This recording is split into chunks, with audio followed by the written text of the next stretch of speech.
Well, good morning, and thank you to HCI for this wonderful opportunity to be here in front of you today. I'm a native Bostonian, and I just want to echo the previous speaker to say this is a great city, and we're thrilled to be here. When American Dental Partners came to us to help them develop their Leadership Institute, we were thrilled to partner with them. However, we could not have foreseen what an amazing program they put together.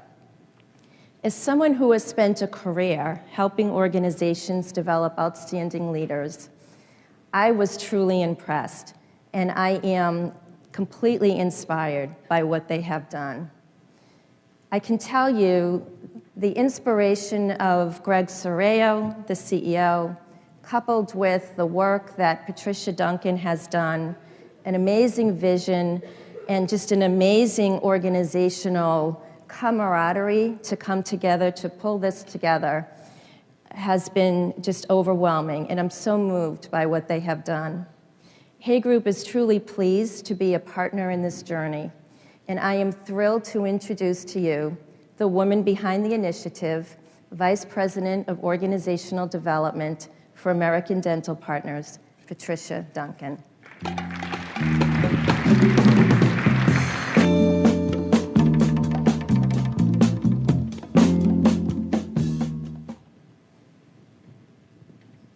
Thank you to Christine. And I also want to thank the Hay Group overall. As Christine mentioned, they've been a strategic partner for us over the years.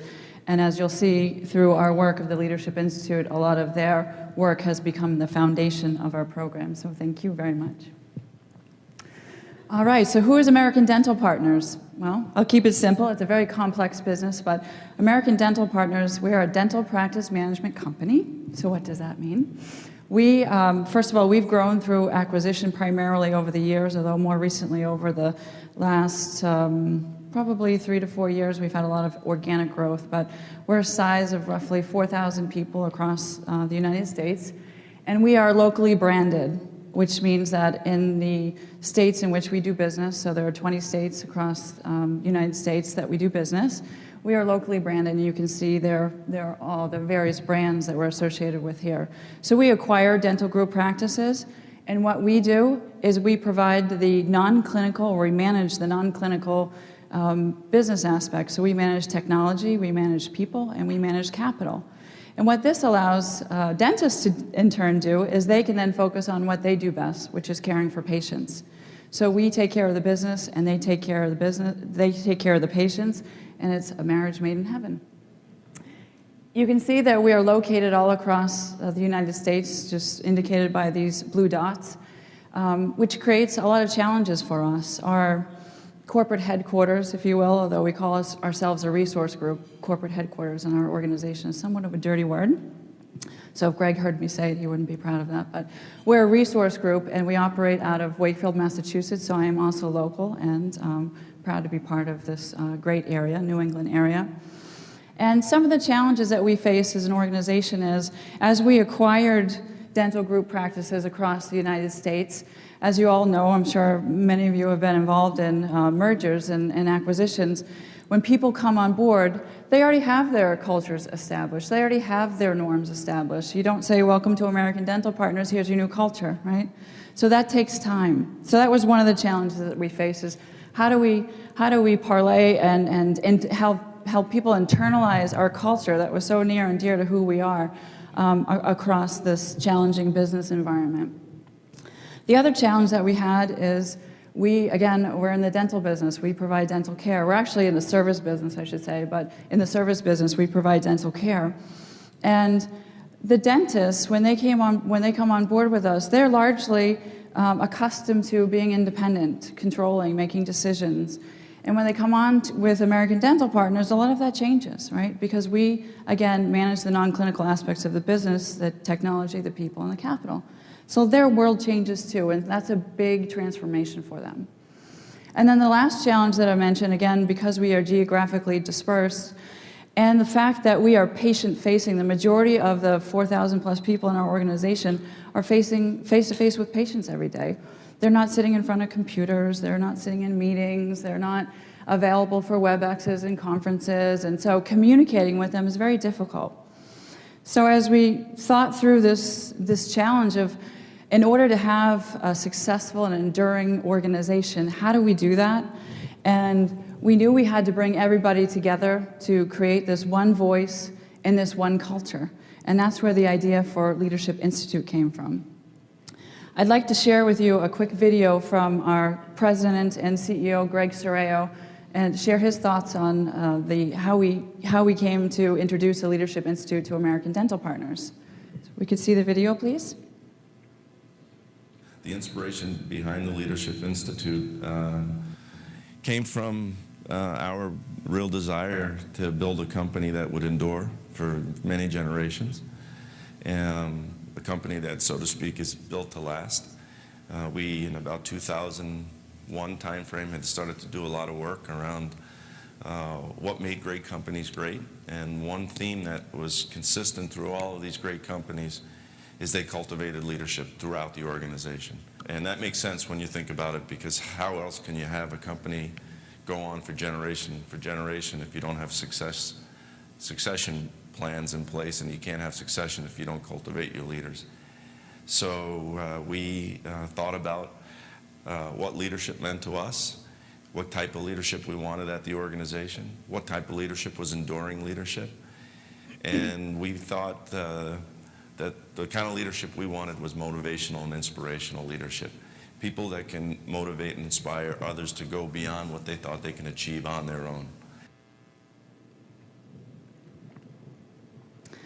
Okay, so where do we start from? You heard a few words from Greg there in terms of we wanted to build an enduring organization. So our purpose when we started thinking about the Leadership Institute, and again, what did we want to get from this? Our purpose for the Leadership Institute was to build an enduring organization, because we would like American dental partners to be there for years and years and years to come, long after we're all gone, I'll say.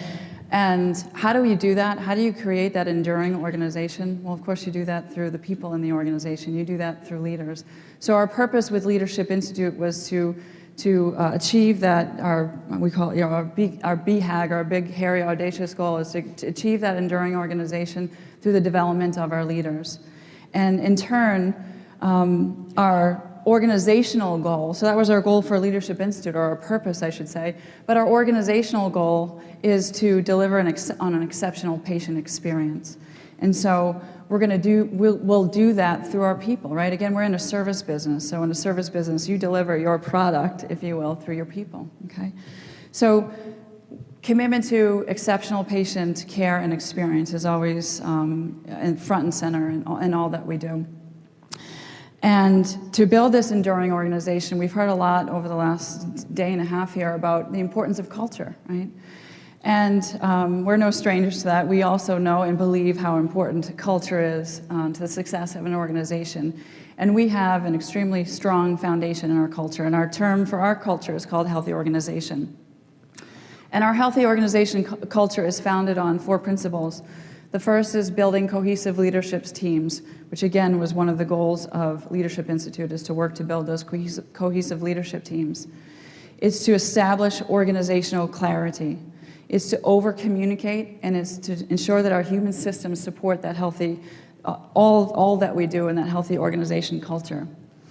And then that's grounded on our values, right? So we also have a strong sense of values, which helps guide us to understand how we behave, really, okay? What are the attributes and competencies that we value in the organization?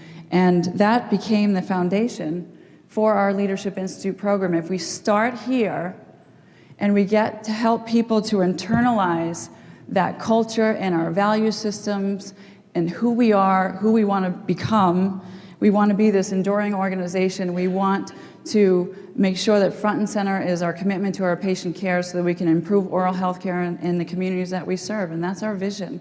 And that's what we want our leaders to internalize. So we start our Leadership Institute program there.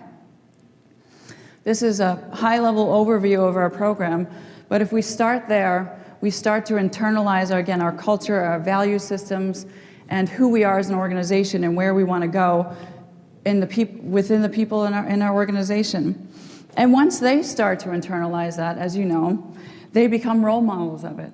They go out into their practices, again, geographically dispersed. I'm not there every day, our CEO isn't there every day, our OD team, et cetera.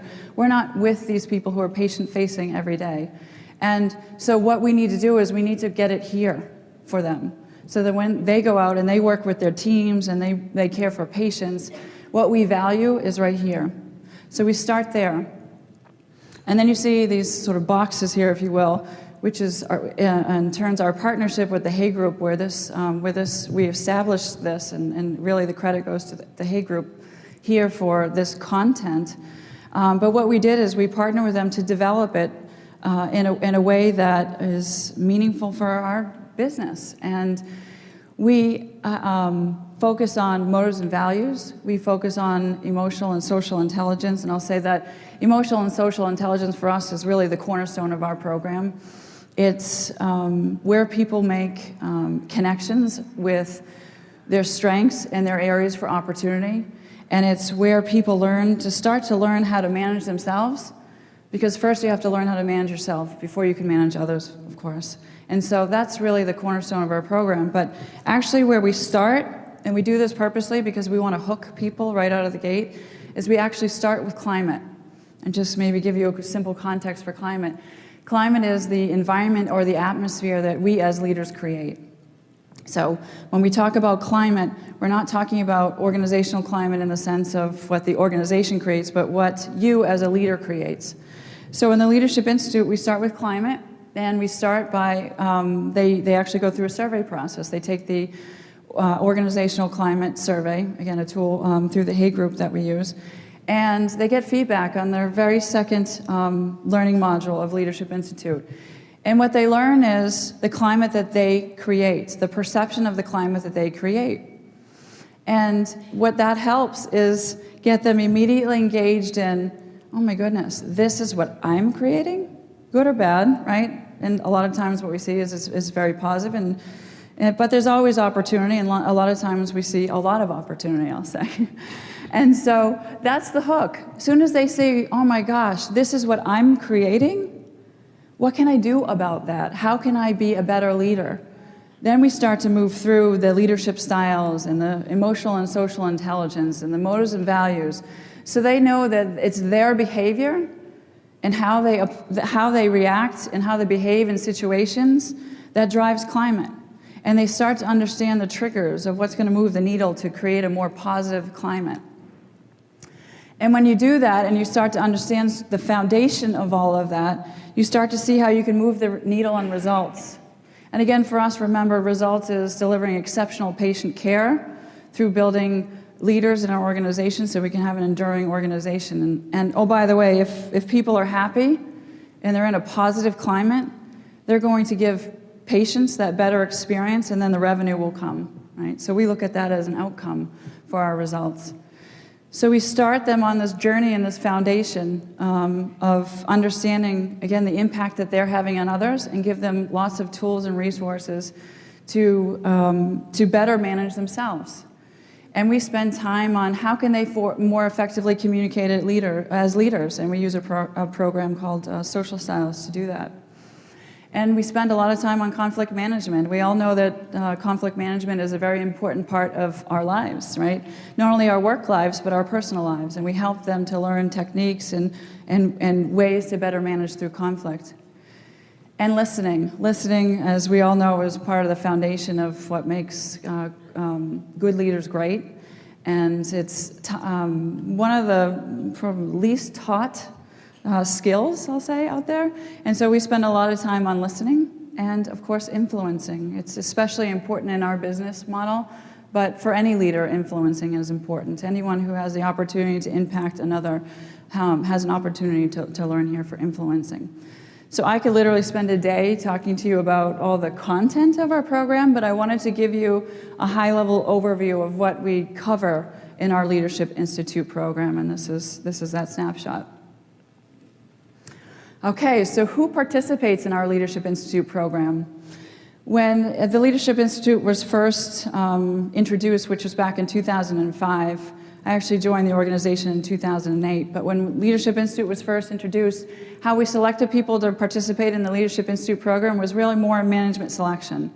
So our CEO and our COO and our CFO and our OD leader at the time worked together to say, I think it was more positional. Why don't we have this director of operations, and why don't we have that doctor leader, and why don't we have, so it was more positional. So people were sort of tapped and said, why don't you join this program?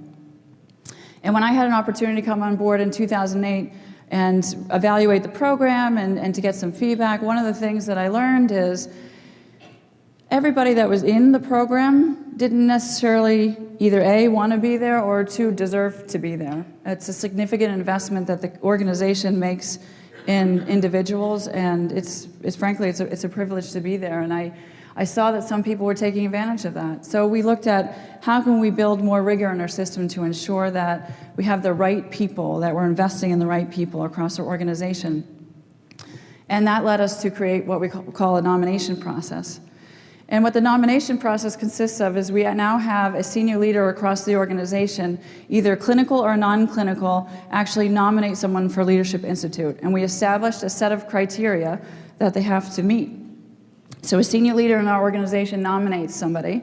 And then from there, it's not over. Because Leadership Institute, first of all, it's a 4-year program.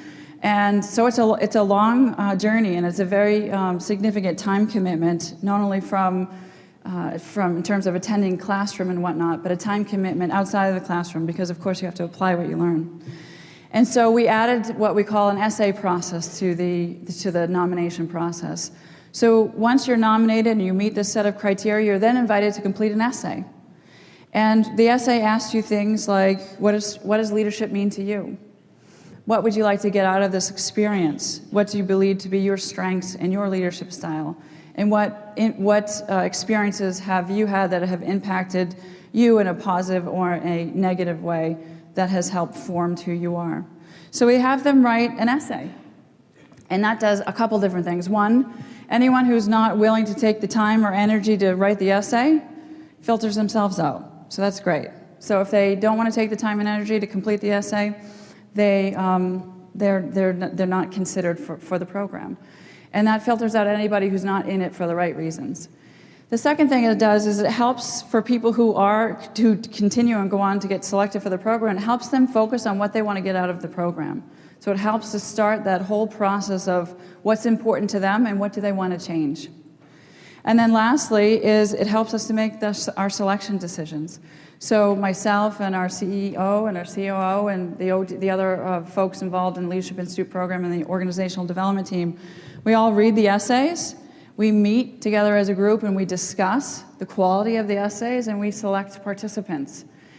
And it's been amazing what this process has done for the program, because it has really increased not only the quality of participants in the class, but it's increased the quality of the experience of those people in the class.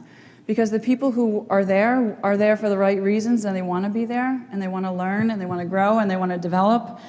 And that is shared collectively amongst all the participants, so it's really increased the quality of the experience. And then in turn, this has helped continue to further the reputation of the Leadership Institute program across American dental partners, and it's increased the demand. We literally have people banging down our door wanting to participate in the Leadership Institute program, and that has just been an awesome outcome. So that's who participates in Leadership Institute and the process that we go through to determine who's in the program. So just to kind of lay this out conceptually for you, the various components of our Leadership Institute program, we have our learning modules. We have survey feedback because, of course, you know, feedback is an important part of the self-awareness journey, so that's a critical piece in our program. And we have what we'll call accountability, and I'll explain all these to you in a moment. And across all that is their learning plan, their opportunity to apply what they've learned. So let's break these down a little bit here. So our learning modules, first of all, we have the program itself, again, is a 4-year program. We have 12 learning modules over the course of those 4 years. So they participate in 3 learning modules per year. Each module is a day and a half, and most people have to travel for that. And just a quick aside, we either offer them in our Wakefield office here locally, or we offer them in field locations. Still, most people have to travel with that. And the interesting thing, back to demand, we have more and more doctors that want to be a part of this program. And in order for them to be a part of the program, of course, like everybody, they have to take the time to travel and to be there. So that ends up being probably about a 2.5 day to 3 day commitment, depending on where they're coming from. And when doctors aren't seeing patients, they're not making money.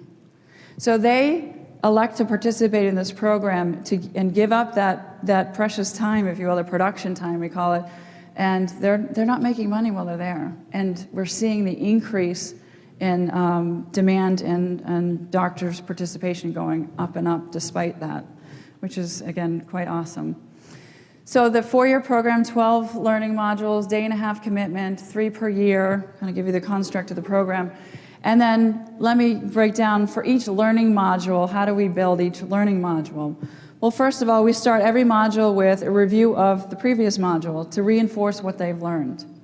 And I mentioned that term, the learning plan, or you could also term it their homework, but their learning plan is something that we also review at the start of every class to help build in accountability and help build in, again, this whole learning process. So they're accountable to come back and share what they did or how they applied that concept, and have another opportunity to get feedback from the class around things that went well and things that they could consider or do differently to continue to hone that skill. So we start there. And then we introduce the concept. So whatever the new concept is in that particular module, as we start to introduce that concept.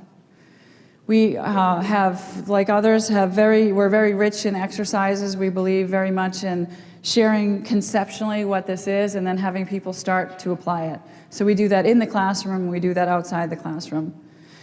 Feedback is a very important component of our Leadership Institute program as well. So they have an opportunity to get survey feedback in most of the 12 modules.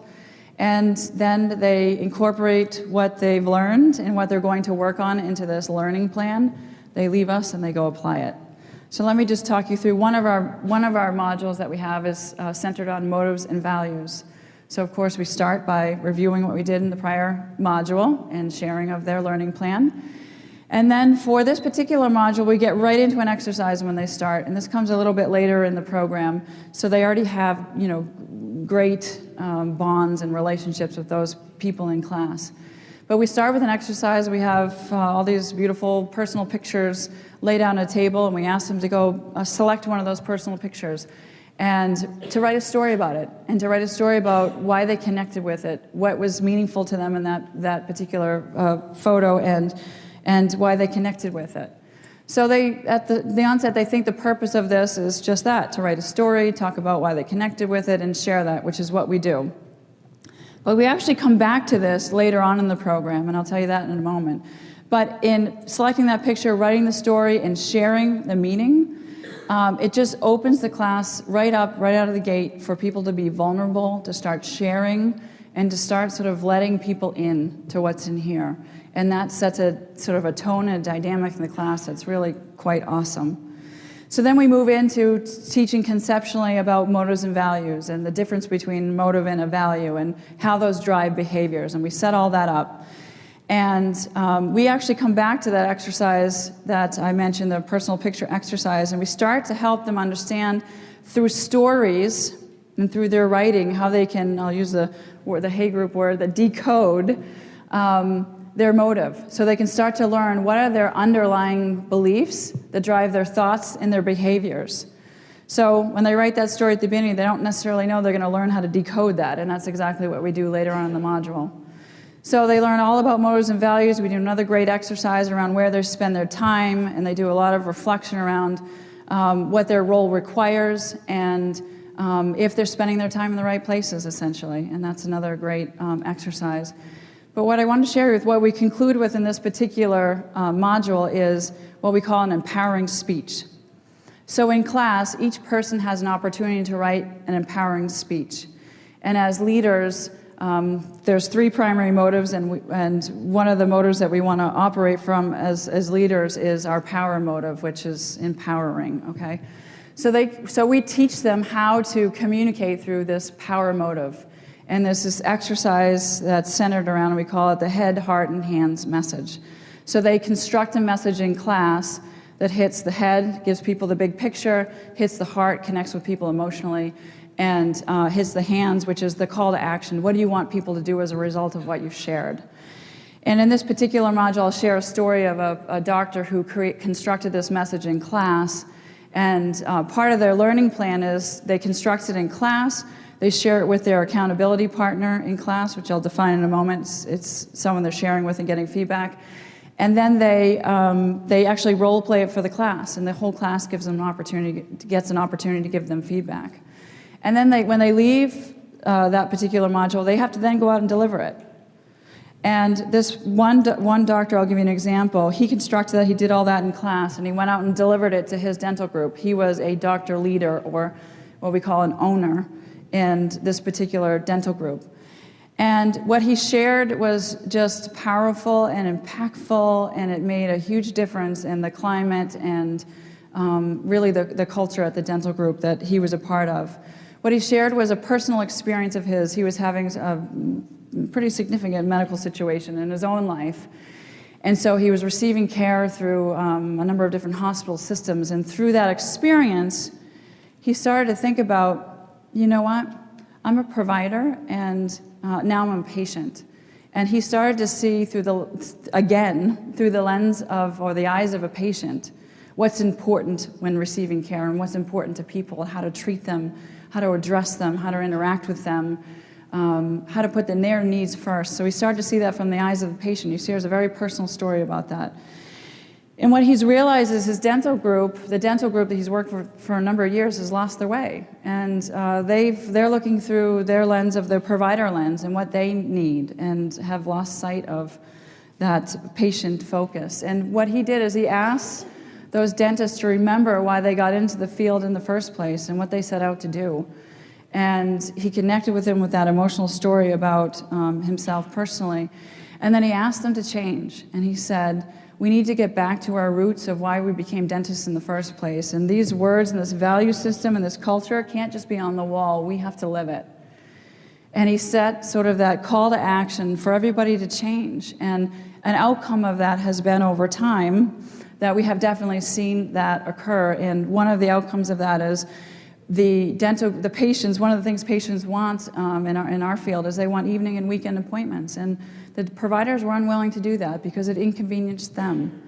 And over time, with him being the catalyst to start these discussions and whatnot, that's exactly what they've done. They now offer evening and weekends appointments, and that is what our patients want. So it's been a very kind of awesome outcome. So just an example of something that's come out of the program. So that's the construct of the modules themselves, an example of one of our modules. And then the other piece is the survey feedback. So we actually have 10 surveys that people take over the course of this 4-year period. Some of them are repeats. So for example, the Emotional Intelligence Competency Inventory, they take at the beginning, and they also take it sort of 3/4 of the way through. They do the same with Leadership Styles Survey. We use Organizational Climate Survey that they take twice. And so they do each of those surveys twice so they can see where they've moved the needle. So we can give them a baseline of where they're at when they start the program. And towards the end of the program, they can see where they move the needle. So that's a very important part of our program. And the other thing that we've learned as facilitators is, although feedback is a gift, and we do say that feedback is a gift because that's how we learn more about ourselves and that's how we can change and be better, it's also very emotional. And so as facilitators, we've had to learn to be open to what people are experiencing when they get feedback and be ready to connect with them on that emotional level, whether they be sad or upset about something that they've learned, or they may be excited about progress that they've made. So as facilitators, we always have to be open and keyed into that so that they can get the absolute most out of what they're learning through that survey feedback. We also ask them to conduct feedback meetings. So they receive this survey feedback in class. We have an opportunity to coach and analyze it together. And when they leave there, we ask them to actually work with their rater groups, the people who provided them feedback, to further dive into what they've learned. And that's kind of serves two purposes. One, we thank people for giving us feedback and let them know that we're listening and we care. And the second thing is we have an opportunity to learn more about where our opportunities lie. So we ask them to conduct those feedback meetings. And then once they do that, we ask them to incorporate what they learned back into their learning plan, because it's always a cycle of learning and evaluating and applying so that the change that we desire happens. So that's the survey process. And then there's the accountability piece. You know, as I do, that the accountability piece is a very important part of learning. And so we build accountability in at a number of different levels. First, we build in self-accountability. When people are nominated for the program and they complete that essay, one of the other things that they do is they literally sign off on, and we heard how powerful a signature can be, right, yesterday? But they sign off on a particular commitment statement in terms of they commit to be present for the learning modules, they commit to carry out their learning plans, they commit to all the conditions, if you will, of the program, and that we build in that self-accountability right up front through that selection process. And then we build in peer accountability. I mentioned the term accountability partners. Everyone, and actually in the first module that people attend, they select their accountability partner, which is, in our words, it's really their peer coach. So we've built in peer coaching into the program. So they work with an accountability partner throughout the course of those 4 years. They do exercises in class with them, and maybe most importantly is when they leave class, they're accountable to work with their accountability partner or peer coach on their learning plan. So they're talking to each other at least once a month in between modules, which typically is 3 to 4 months, and they get that coaching, right? And what's really, really impactful is that a lot of people select people in like roles. So we may have a general dentist in Texas select a general dentist in Minnesota, and why that's so powerful is you get to connect with someone who walks in your shoes, who lives what you live, but in a different space. And so what we found is it really helps to push on people, to stretch them, because you know what they do. And when they're having challenges or they're facing, you can be more deliberate and specific about how to approach them, and also be more honest when someone isn't facing a reality. So that's been a really powerful piece of our program. And then leaders. Of course, we need to incorporate leaders into the program as well for accountability. So leaders and people involved in the Leadership Institute and have graduated from the Leadership Institute are mentors to those people that are going through the program. And the survey feedback that they receive, they also share with their managers, and they go through, and so they have a learning connection with their leaders as well through that piece. And then coach, myself and the other individuals in the organizational development team that facilitate the Leadership Institute program, we're available to people as coaches, and we help people make connections with their survey feedback and help them just continue that sort of learning journey. So the accountability piece. And then, so there's a 4-year learning program, as I told you. We have to graduate. We have to celebrate our success. So we created a graduate module that concludes the program. And the graduation module, first of all, before I get into this, does anyone recognize who this is? Paul Revere, right? Very important and prominent person in history, obviously in the Boston area. And I share with you for a couple different reasons. One of the things when we were designing the Leadership Institute graduation is we wanted to make it, first of all, we wanted to celebrate how far people have come. And we wanted to make it fun and memorable. So one of the things that we do is we spend time setting up connections between art and science and how those two work together. Through the course of the program, we spend a lot of time on the science of leadership. And in the graduation, we start to make all the connections about the art of it, which is the practice, right? It's how we apply. And we start to help them see that all along you've been applying art in leadership through your practice, which they haven't necessarily thought about. So that's really fun. We make those connections. But one of the things that we do is we actually take, in the terms of trying to help them continue to experience the learning, we take them to the Museum of Fine Arts here in Boston, which is just a wonderful institution. And they get to experience the Museum of Fine Arts and see it in a light we ask them to be open-minded and see it in a light that they may have not otherwise seen it. And we ask them to be open to all the messages of leadership and history and learning that are all around them. And the assignment that we ask of them when they're in the museum is to come back to connect with or share, come back and connect with 3 pieces that you see in the museum that capture your mind and your heart and why. And we have them share that when we return from that visit. And the reason we have them share that is to help connect themselves again with purpose.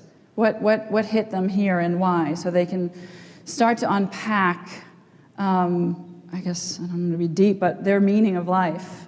And that's important because in the last day of this graduation module or ceremony, prior to coming to class, we asked them to write their leadership legacy. What legacy do they want to leave at American Dental Partners and overall in life?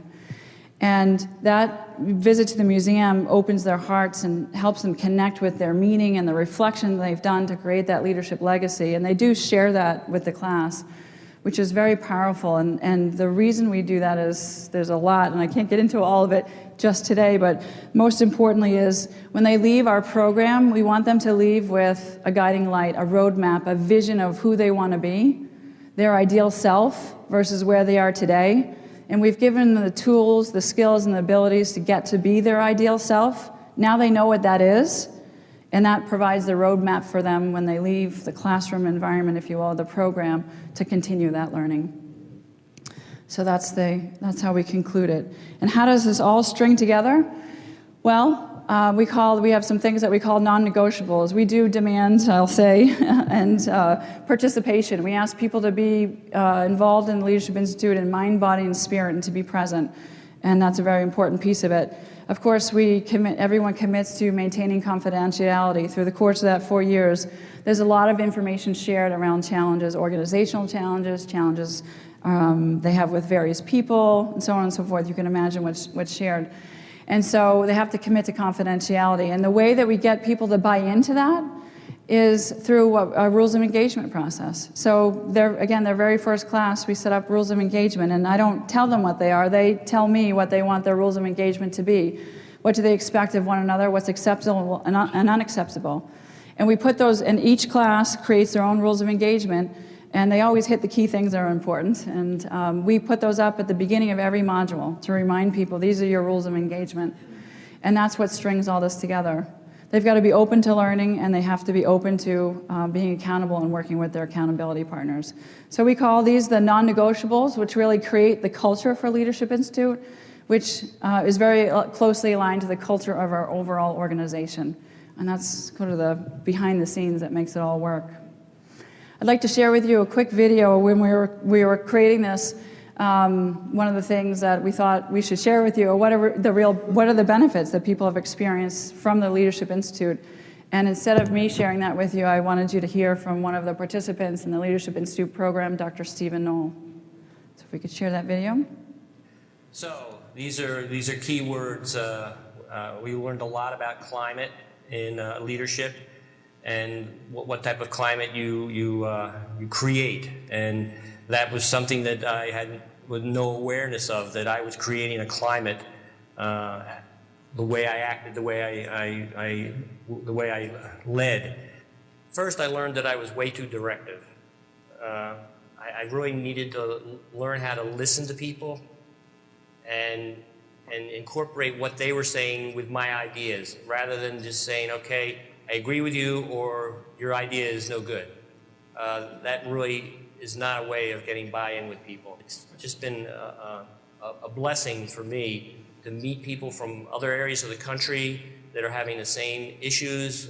We have a real bond when we go out for dinner after the first night, and it's just amazing that you can feel good about talking about very personal, intimate things with a group of people that are from all over the country. So the really big takeaway is I think we're providing better dental care. That's really the big takeaway, because that's what we're in business for, to provide good dental care for our patients. And I think it all transpires down from, we talk about leadership with your team members, but if your team is happy, then patients are going to be happy. It's just a fabulous program. I wish everybody in ADP could go to this Leadership Institute. Let's all be leaders. As I was looking at that, I thought, you guys probably thought that I scripted that, but I assure you I did not. He was asked a question and what the experience has been like for him, and this is how he responded. He actually graduated from the program 2 weeks ago. I'm very proud of him. He is one of our doctor owners and one of our dental groups, and he has just come so far. It's a privilege to work with him.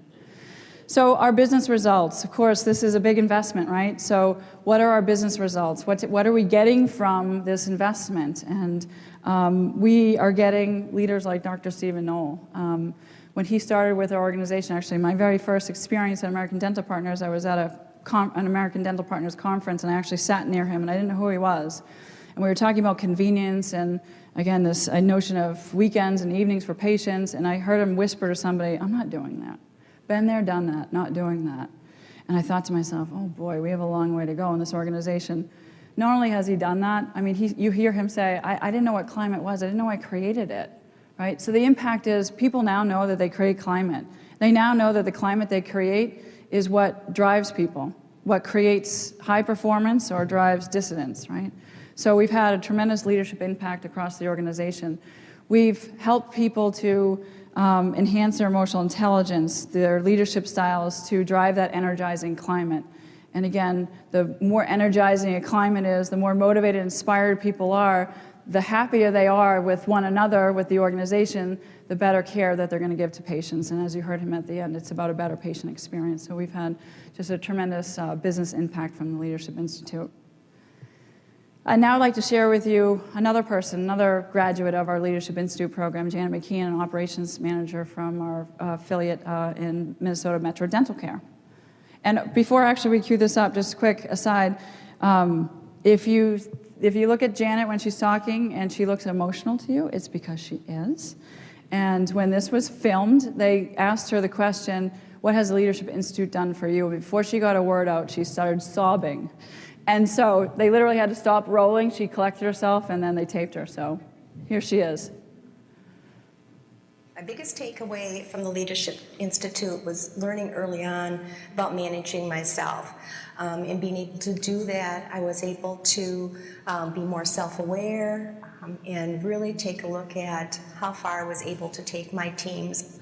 Benefits to me is that the journey has both impacted my work life and my personal life. I'm able to better understand people. I'm better able to manage myself and my reactions to people.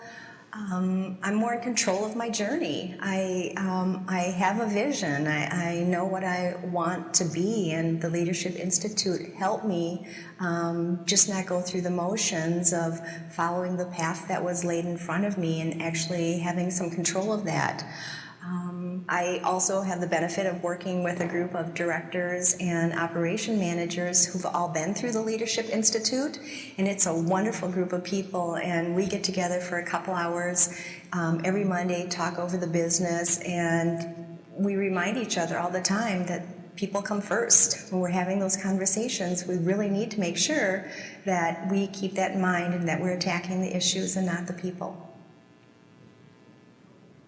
So some of the things that have come out of the Leadership Institute that have been unintended that we're also very just proud of is the common dialogue that it's created across our organization. So we've helped to get the culture and our values in here for people, and in doing so, has created that common dialogue. There's a connection with our vision and who we are and where we're going and why, and it's just been very powerful, as you heard Jana talk about, as they lace it into the business of everything that they do, they bring it with them. And it's created these trusted relationships. We have a doctor in Texas an oral surgeon in Texas that's helping a general practitioner in Minnesota with our oral surgery business in Minnesota. That never would have happened. Literally, these two individuals would not have known each other outside of the Leadership Institute. They create bonds and trusted relationships that just will last forever, and that's been very, very powerful in our business as well, as we've helped to connect people across this geographically dispersed organization in a very powerful and personal way. And it's created self-awareness. You heard Jana talk about, it's changed people. I hear feedback all the time from people who've gone through the Leadership Institute program or are going through it, say things like, this has helped my marriage. I have a better relationship with my children as a result of Leadership Institute. I have a better relationship with my team members. And one of the things that we never sort of set out to do was to change the whole person. And I can't tell you how proud we are that that the program has done that for some, or for many, I should say. And lastly, we've created that vision, that purpose, that legacy that we will all leave. You'll all leave a legacy. It's just whether or not it's intentional or unintentional. And we help, through the Leadership Institute, people realize what the legacy is that they want to leave and help them connect with it and provide that path to do so. And I'd like to just share maybe just a few closing words here about what the Leadership Institute has done for me.